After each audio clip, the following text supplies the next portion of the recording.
नमस्कार, मैं हूं आपके साथ अंजना और आप देख रहे हैं जनता प्रेस झारखंड। आइए बढ़ते हैं आज की बड़ी खबर की ओर।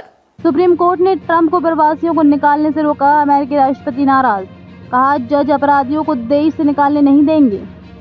अमेरिकी सुप्रीम कोर्ट ने शुक्रवार को ट्रंप के वेनेजुएला के अप्रवासियों को देश से निकालने के फैसले पर रोक लगा दी है। कई अप्रवासी अभी टेक्सास की एक हिरासत केंद्र में बंद है।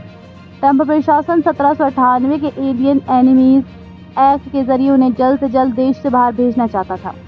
ट्रंप प्रशासन के फैसले पर रोक लगाते हुए कोर्ट ने कहा कि सरकार को लोगों को देश से निकालने से पहले उन्हें कानूनी प्रक्रिया का पूरा मौका देना होगा। कोर्ट ने ये भी कहा कि ट्रंप प्रशासन ने जो तरीका अपनाया, जैसे कि 24 घंटे में बिना सुनवाई के अप्रवासी को देश से बाहर भेज देना, ये कहीं से सही नहीं है।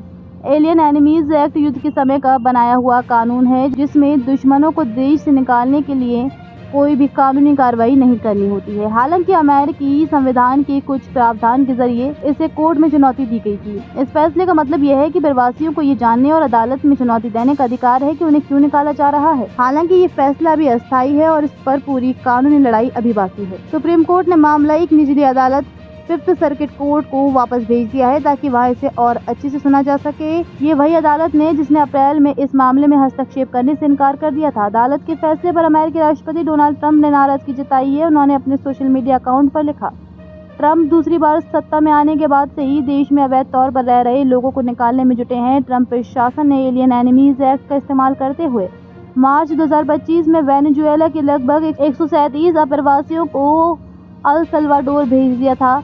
ट्रंप का आरोप था कि ये अपराधी हैं और कुख्यात गिरोह ट्रेन डे अरागुआ से जुड़े हुए हैं। रिपोर्ट्स के मुताबिक इन प्रवासियों में से कई के खिलाफ कोई आपराधिक आरोप नहीं थे और इन्हें बिना उचित कानूनी प्रक्रिया का पालन किए बिना हिरासत में ले लिया गया था।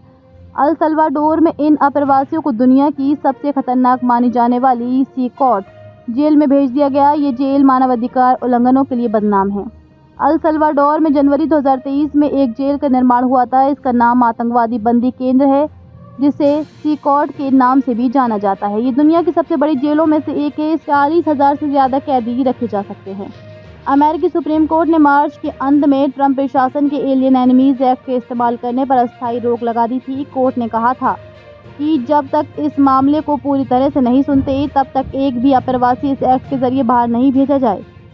अब 16 मई को पूरी सुनवाई के बाद सुप्रीम कोर्ट ने इस अस्थायी रोक को और बढ़ा दिया है और निचली अदालत पर मामले को छोड़ दिया है।